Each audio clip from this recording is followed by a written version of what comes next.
Les élections européennes auront lieu dimanche. À cette occasion, vous aurez à désigner vos représentants au Parlement européen. Pour en parler, nous recevons aujourd'hui Philippe Lamberts, tête de liste écolo pour les européennes. Philippe Lamberts, bonjour. Bonjour. Alors, déjà, pouvez-vous, en quelques mots, vous présenter à ceux de nos auditeurs qui ne vous connaîtraient pas encore ? Eh bien voilà, j'ai 51 ans, je suis ingénieur civil de formation, je suis engagé en politique depuis que je suis gamin, j'étais délégué de classe à l'école et puis de cours à l'UNIF, etc. J'ai toujours eu la passion, mais je n'ai jamais voulu faire de la politique, j'ai pas voulu faire de la politique trop tôt comme professionnel. Donc j'ai été élu pour une première fois comme député européen en 2009, donc il y a 5 ans. Et je me suis focalisé sur les sujets économiques et monétaires, sur les sujets industrie, recherche, énergie, parce qu'en fait, je viens du secteur privé. J'ai passé 22 ans dans une grande multinationale américaine. Et donc, j'ai vu la financiarisation de l'économie, les dérives de la course au profit à court terme de très près. Et c'est ça qui m'a motivé à essayer de dompter ce dragon qui, finalement, est en train de manger la société, de brûler la chandelle de notre planète et des gens par les deux bouts. Et alors justement, votre engagement, il est essentiellement au niveau européen, très peu au niveau local, pas du tout au niveau fédéral. Pourquoi l'Europe ? Parce que de plus en plus, on réalise que le niveau européen est celui qui nous donne des bras de levier pour faire face au monde financier globalisé. C'est évident que ce n'est pas la petite Belgique, mais c'est même pas la grande Allemagne qui, à elle seule, va être capable de reprendre le contrôle sur les banques, de faire payer aux multinationales les impôts qu'elles doivent payer, ne serait-ce que 25% sur leurs bénéfices.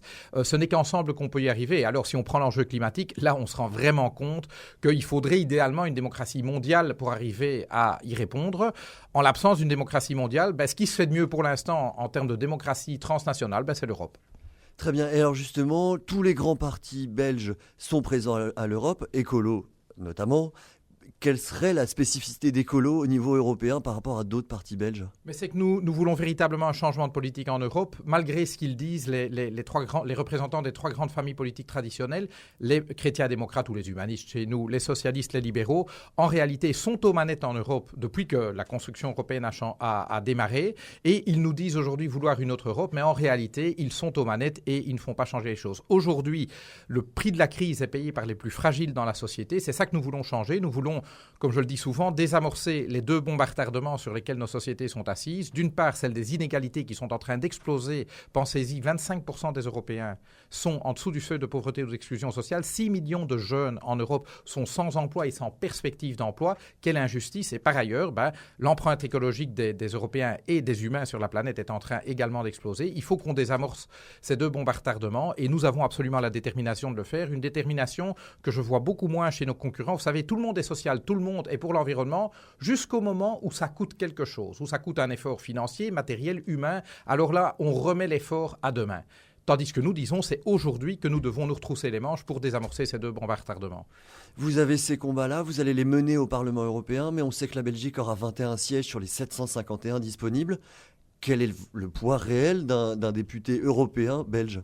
Eh bien, nous avons pu le voir sur des enjeux parfois emblématiques, comme la limitation des bonus des banquiers, comme l'obligation de transparence comptable des banques qui va en fait faire en sorte qu'elles vont devoir exposer la manière dont elles font de la fraude fiscale pour le compte de leurs clients et pour leur compte propre. Ce sont des mesures qui, à l'origine, n'étaient proposées que par le groupe des Verts au Parlement européen, on ne pèse que 58 députés au total, voire par quelques députés. Et parfois, quand on vient avec la bonne proposition au bon moment, qu'on a le talent de négocier et de s'appuyer sur la pression citoyenne, eh bien, on peut réellement transformer les choses. Vous savez, beaucoup auraient préféré qu'on ne plafonne pas les bonus des banquiers. Mais dès l'instant où une proposition se trouvait sur la table, alors il devenait très difficile de dire non, parce que ça ne le fait pas, comme on dit. Et donc, il fallait quelqu'un dans la salle pour mettre la proposition un peu désagréable sur la table. Et dès qu'elle est sur la table, alors les choses se mettent à bouger, parce que, comme je vous dis, il est difficile de refuser une proposition pareille.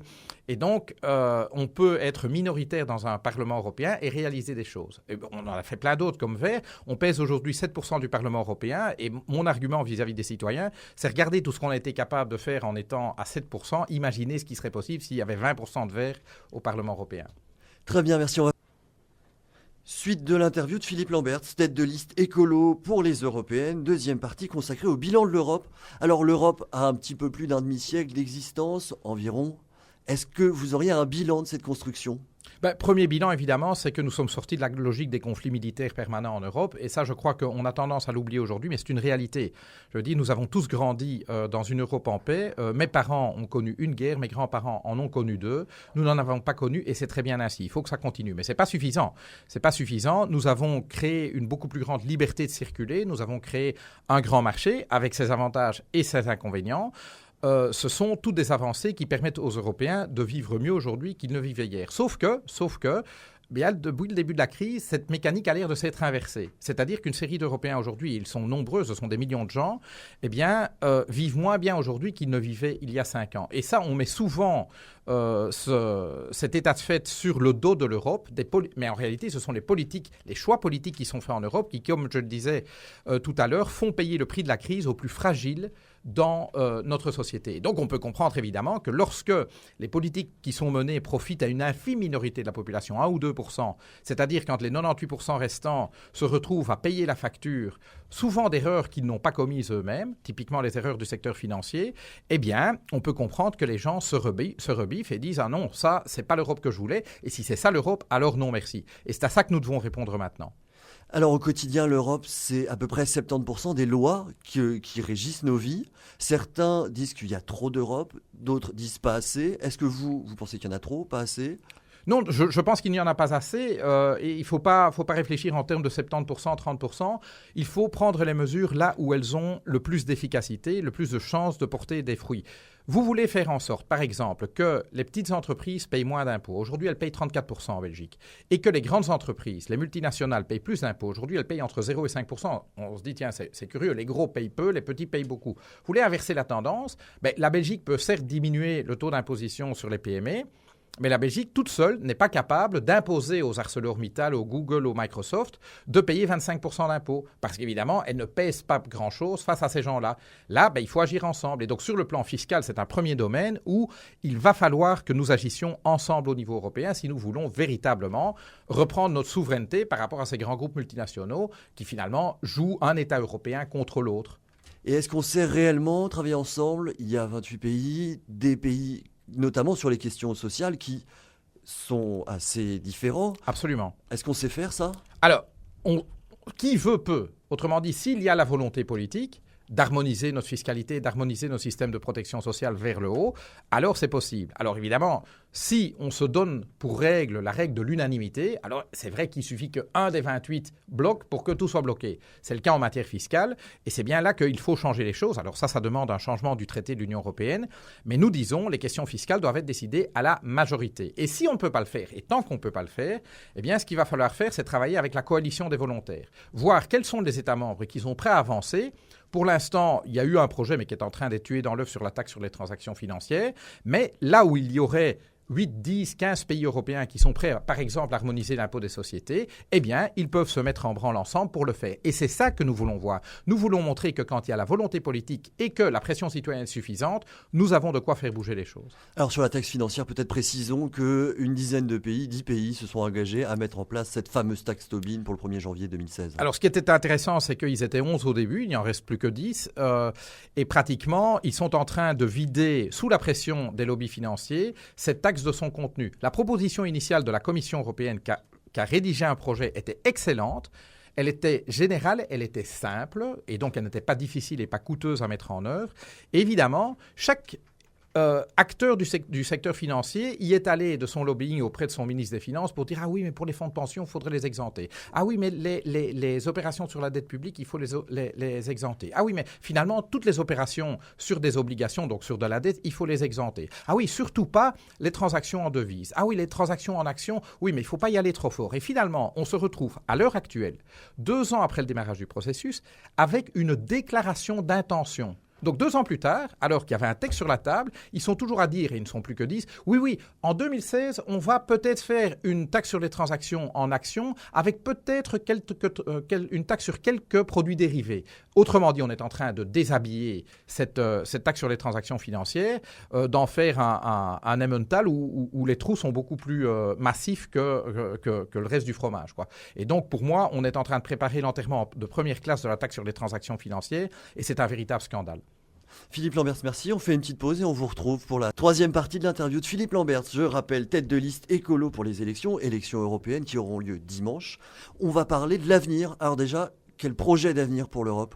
Eh bien, pour nous, il y a 3 priorités à mettre en place pour les 5 années qui viennent. J'en ai parlé, je ne vais pas redétailler, la question de l'harmonisation fiscale. Aujourd'hui, si nous voulons rétablir la santé financière de nos États, eh bien, il ne faut pas seulement couper dans les dépenses, il faut leur donner les recettes dont ils ont besoin. Sachez que la fraude et l'évasion fiscale en Europe, c'est 1 000 milliards d'euros par an.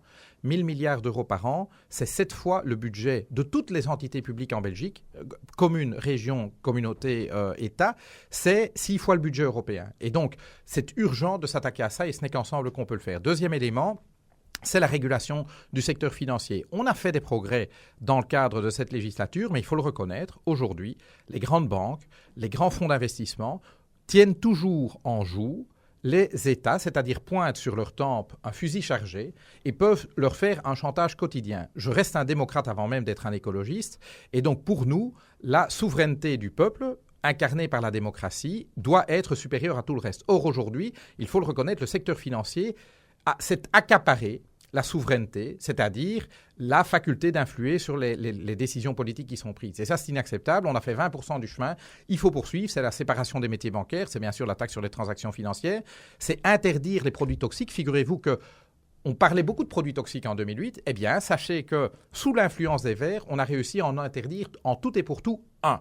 Le produit toxique qui permettait de spéculer contre les dettes publiques des États de l'Union européenne. C'est tout. Et tous les autres produits toxiques, eh bien, ils sont toujours en circulation. Et enfin, il faut réduire l'endettement des banques en les forçant à financer leurs activités beaucoup plus avec leur propre argent plutôt que l'argent qu'ils empruntent. Troisième élément, et ça c'est le projet vraiment d'avenir, on a commencé l'Union européenne avec le charbon et l'acier. On a continué avec la politique agricole commune. On a continué avec le grand marché européen et l'euro. Aujourd'hui, le grand projet que nous devons mettre en place, c'est l'Europe de l'énergie.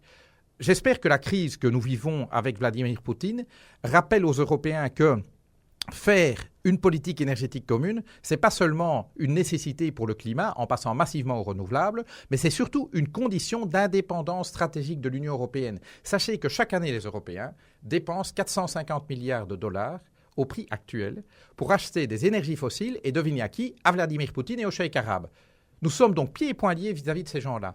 Imaginez que nous passions massivement aux renouvelables. Cette facture de 450 milliards, il n'en reste quasi rien. Il faut encore acheter un peu de gaz, mais c'est à peu près tout. Et donc, on ne paye plus ces 450 milliards. Et donc, on investit cet argent plutôt dans nos équipements énergétiques. Et deux, nous sommes indépendants. Nous pouvons nous permettre de dire non à Poutine, de nous affranchir des cheikh arabes qui ne sont quand même pas des parangons de démocratie. Et donc, l'Europe de l'énergie doit être le nouvel horizon de l'Union européenne. On a 28 politiques de l'énergie aujourd'hui. C'est un non-sens. Il nous en faut une seule. Et la focaliser sur les énergies d'avenir, c'est-à-dire les énergies renouvelables. Donc, concrètement, une mesure ? Eh bien, c'est des objectifs contraignants en termes de part du renouvelable dans notre mix énergétique, des objectifs contraignants en termes d'efficacité énergétique, parce que la meilleure énergie, c'est celle qu'on ne consomme pas, c'est-à-dire les économies d'énergie. C'est donc un grand plan de politique industrielle qui met ces priorités-là au cœur des politiques publiques européennes. Concernant l'avenir sur ces 5 prochaines années, certains experts un peu pessimistes disent qu'on pourrait avoir jusqu'à 30% de ce qu'on appelle les eurosceptiques au Parlement européen. Est-ce que vous pensez que ces 5 prochaines années, l'Europe va fonctionner ? Je pense que l'Europe va fonctionner, mais je pense que si les eurosceptiques réussissent leur pari de représenter un quart du Parlement européen, j'espère que ce signal sera entendu. Parce que la première cause de l'euroscepticisme, c'est ce que je disais tout à l'heure, c'est le fait que les citoyens ont de plus en plus le sentiment que les décisions politiques se font contre eux et pas pour eux. Et donc, si on veut inverser la tendance eurosceptique, il faut changer de cap politique. Il faut mener d'autres politiques, des politiques qui remettent la justice sociale et la soutenabilité environnementale au cœur des objectifs. Et ce n'est qu'à cette condition-là que nous combattrons le sentiment eurosceptique. Et très honnêtement dit, quand on voit la construction européenne aujourd'hui, on comprend qu'on puisse être révolté de ce qui s'y passe lorsqu'on a 27 millions de chômeurs, 6 millions de jeunes chômeurs. Eh bien, ce ne sont pas des choses acceptables. Très bien, il nous reste 30 secondes. Un dernier mot, c'est votre mot. Dites à nos auditeurs ce que vous avez envie de leur faire passer. Eh bien, je vous invite à regarder ce que les Verts ont fait pendant 5 ans, ont fait depuis leur présence au Parlement européen. Aujourd'hui, tout le monde vous dit qu'il veut une autre Europe. Nous avons essayé d'incarner cette autre Europe modestement à la hauteur de nos forces pendant le mandat écoulé. Si vous voulez véritablement du changement, eh bien, je pense que l'alternative crédible, ce sont les Verts. Philippe Lamberts, merci. Je rappelle que vous êtes tête de liste écolo pour les élections européennes, élections qui auront lieu dimanche. Merci.